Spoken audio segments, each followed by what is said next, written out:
Okay, just the claim. Oh. How many gave it a 1? All right, there was 2 of us, me and Kaylee. I gave this claim a 1. And 2? All right, anybody give it a 3? Okay, we're at least in agreement in that. All right, so someone give me your reasoning for those 2s out there or the 1s, or the 1 out there.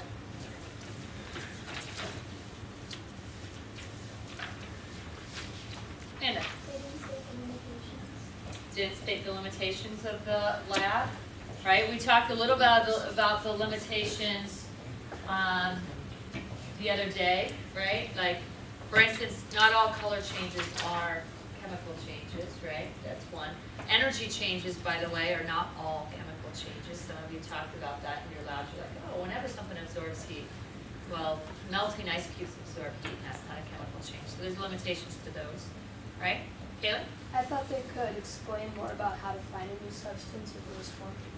Yeah, that was my same reasoning too, why I gave 1. I thought I needed a little bit more. I called it incomplete. They started the process, but then many of you said, well, this is what I'm gonna look for and I'll know a new substance was created. Yep. I thought the tone was really strong, but some of the wording was really vague, like investigating the properties that change, but it doesn't say properties of what. Yep. Again, one of my reasons for giving it a 1. Other comments? Yeah. They could have just gone more in depth on the indicators overall and explained more of the differences between chemical and physical changes. Okay. Now in the claim, I would say that some of that is going to be more of our reasoning. Again, if we cite what those things we're looking for, like color change or evolution of gases, then it pertains to our claim. But if we start explaining all that, I'd want you to save that for the reasoning. All right, so if we go to the rest of it, right, if we're looking at our evidence, first of all, how many of you, if we look at our rubric here, does not provide evidence? How many of us said that it didn't provide evidence? Anyone give it a 0? Okay, so we're all in agreement there is evidence there. Provides inaccurate or unrelated evidence. Anybody give it a 1? No 1s. Provides less results or observations from the lab than expected. It's underdeveloped or explained. Anybody give it that 2? Okay, so we have a table of 2s. Provides multiple results, but is underdeveloped. Now, by the way, going back to that 2, how many observations or pieces of evidence did I ask for? I asked for 3, right? And did the paper give 3? Yeah. Okay. All right, so I'm sorry, how many of you gave it a 3? Provides the 3, but underdeveloped. All right, that's quite a bit of class. Provides less results, but they did explain it quite well. Explain their evidence.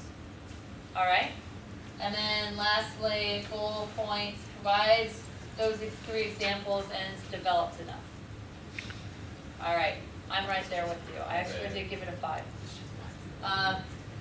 Okay, so let's, because I think what ends up happening is a lot of you are probably, and this is the reason for going through this, I think a lot of us are probably confusing reasoning with our evidence. Evidence is supporting our claim. The reasoning is going to go back and try to make those connections between the evidence and claim. You want some summarizing statements so that the evidence doesn't read like a list, but the full flushing out of the concepts, that's what the reasoning's about.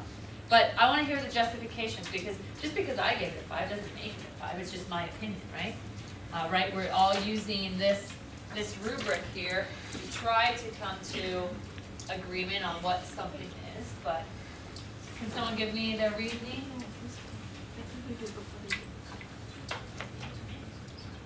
No. So I think we like a lower score because in their claim they basically said that it was in order to decide if a new substance is formed or if the substance remains the same, and then they used in some of their evidence how color change and stuff, and I feel that they had to in their claim state that color change or some other properties or ways of chemical change, and then they use evidence that doesn't relate to their claim. It's true, but it doesn't relate to their claim. Got it. Okay. Yeah, so I can see that, so what did you give the claim? I had like the claim I had, probably like 1 out of 3, it's kinda incomplete, because it only, Okay, got it. So yeah, then the question is, does that become an issue with the claim, or does that Right, become an right. issue with the evidence? So, right, so Noah there made it about the evidence. Well, the evidence isn't supporting the claim, but it's true. I took away the points on the claim, that's why I gave it a 1 out of 3, and then kind of filled that in for them, Sure. saying, they really should have said, we're looking for color change, blah, blah, blah, and then the evidence. But again, right, that's why rubrics aren't perfect, but it gives us something to work with. And that's why I wanna go through this, so that you can see how I grade things, and so you have a better sense of meeting my expectations. Yep, Again, I liked how strong the tone was throughout the whole, like, write-up, but, I think it again was a little vague because it says, relates to the concept in the reading, but it doesn't state what reading, okay. and that kind of thing, and I didn't know which part to take points off of for, like, when it says the substances could separate without having to break any molecular bonds, because I didn't really find an explanation for why that happens or how we knew that happened, so I didn't know if that Okay. was off reasoning or off, like, evidence. Yep. I, just so you know, I would take that off the reasoning. Okay. And this rubric is actually used with all the science, chemistry teachers, so this isn't just about meeting my expectations, it's about meeting the expectations of the chemistry department, so. And this rubric has even changed. You've all given me feedback actually through this process, and I brought it back to the other chemistry teachers and said, so, what are we gonna do with this? How do we integrate this? Because I actually think that they have some valid points. Again, just to answer your question, I see that as reasoning. You're trying to explain the whys behind the lab, and that's what the reasoning piece of it is. The evidence is just supporting that claim. Can you figure out the difference between a chemical and physical change by observing, like what most of you say, the physical properties, right? And if you correctly could identify it as a chemical or physical change and state what was that evidence, then yeah, you can, but do you understand what that means? What does it mean to be a chemical or physical change? Other comments about the evidence?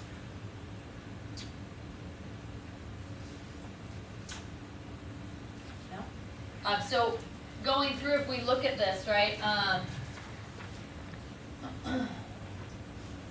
right?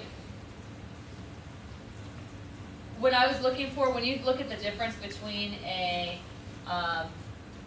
let's say the 3 and the 4 and the 5, they talk about including summarizing statements that relate the evidence to the claim. That's that piece of it where, after you presented the evidence, right, you're kind of explaining why you knew that was going to be a chemical or physical change. So if I say, or in this paper, if it says, right, they talked about it getting darker, that it was a caramel color and then black, right?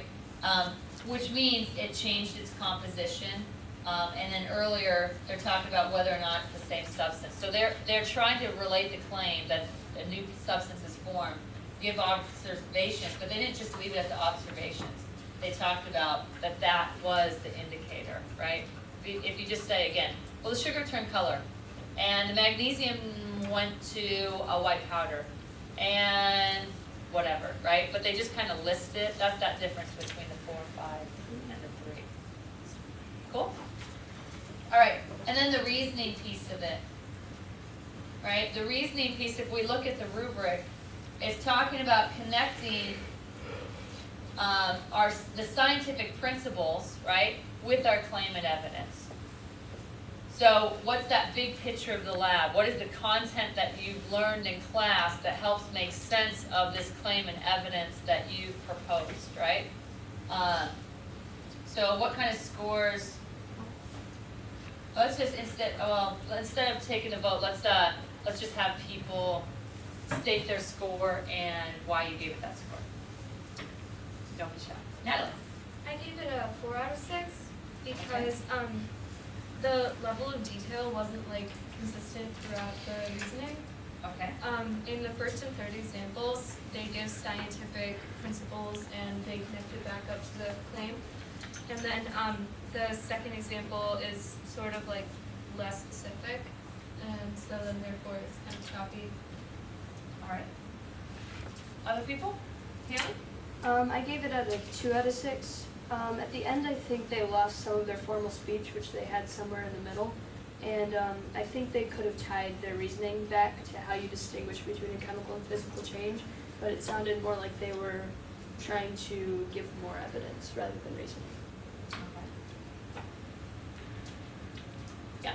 I gave it a 3 out of 6 just because it didn't explain some of the topics described in the evidence, but I don't think for the amount of evidence they gave that the reasoning was long enough to explain all the details of every piece of evidence, which is, I guess, like the format of explaining evidence. So I thought it lacked some explanations in some of the evidence, or it was generalized. So back when we were on the evidence thing, you were talking about how you docked the points from the claim instead of the evidence because the evidence would have been fine if the claim would have been better. And here, a lot of it's relating it back to the claim, and they do that, but sometimes they do that because their claim is incorrect. So what do we do for that? Because if you don't dock it here as well, then they only get 2 points off, which is not deserving. Yes. And so I'll give you my score where I dock that in a second and then I can explain it. But I don't want to frame other people's scores, so I want to hear a few more and then I will share how I thought about that. Others, how about this side of the room? I'm not hearing anything from over here. My quiet side. Cool. I gave it a 4 out of 6 because went back to the claim and the it used evidence, but in some spots it didn't have a lot of explanation. Like for example, the last one was one sentence, one short sentence, explanation, and that was a lot. But though it did connect this. Cool. One other, and then I'll share my feedback. And you'll see how hard this lab, some labs, it's very easy to use this rubric and grade. Your active metals lab, it is a slam dunk. It's very easy to see the difference between the evidence and the reasoning. This lab, it's a little bit harder. Yep. I gave it a 2 out of 6 because it seemed kind of like they were just repeating the same thing over and over again, but weren't really explaining why the things that happened and then relating the evidence to the reasoning, showing the relations and how the different things happened, and it kind of didn't exactly relate to what it kind of the question was kind of asking of that claim. And I think we just could have gone a little bit more in depth with reasoning. Got it. Okay. Well, I gave it a 1 out of 6. And it kind of goes to what Tyler was mentioning. When I was reading through, and I gave this student feedback, I thought it was a strong paper, but again, the rubric, right, there's things missing. The student clearly has a good handle on the differences between chemical and physical changes. I just don't think that was as clearly communicated. And so, yes, the little bit of content or reasoning throughout the paper I thought was really tying the evidence back to the claim and not just creating that full picture. What is a chemical change? What is a physical change? Why do these properties, these physical property changes or these indicators, why do they relate back to those concepts? So I thought there was this, right, if you look at the one, I thought that they were making connections between the claim and the evidence. They were discussing the scientific principles, but it wasn't flushed out. It really was more about the evidence than the reasoning. So again, you can see how we widely differ. Some of you, like a 4 or 6 is a solid score, and then yet your teacher gave it a 1 or 6. You're like, gosh, how was I going to know that? So one thing that Dominic mentioned is, and Cole mentioned, that kind of one-liner at the end of the evidence. A lot of the reasoning is like, okay, once I've presented the evidence, let me tell you all about these concepts. Let me teach you as if I'm writing a textbook, but it's going to be more a narrative in nature.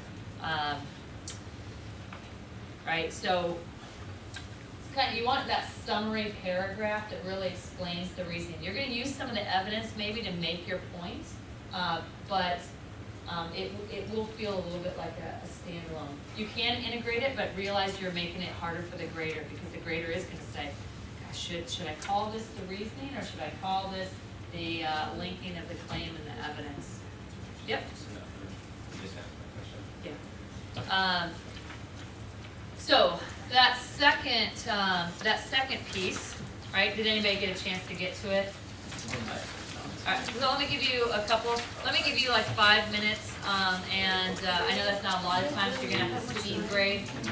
That's actually the time I give my stuff, I try to stick to 7 minutes per lab, or, I mean, obviously I can't sometimes labs take me 15 minutes. But with as many kids as I have, imagine that, 120 labs at 15 minutes each, I never get done. So be efficient, 5 minutes.